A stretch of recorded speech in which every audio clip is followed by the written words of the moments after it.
చైనాలో గాల్లో ప్రయాణిస్తున్న ఓ విమానంలో మంటలు చెలరేగడం కలకలం రేపింది. ఇక ఎయిర్ చైనా కంపెనీకి చెందిన విమానం లగేజ్ బీన్లో అకస్మాత్తుగా మంటలు రావడంతో ప్రయాణికులు భయాందోళనకు గురయ్యారు.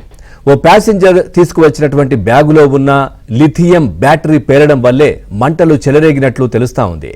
ఈ విమానం హ్యాంగ్జూ నుంచి సియోల్ వెళ్తుండగా ఈ ఘటన జరిగింది. దాంతో పైలట్లు విమానాన్ని షాంఘై ఎయిర్పోర్ట్లో అత్యవసరంగా ల్యాండ్ చేశారు.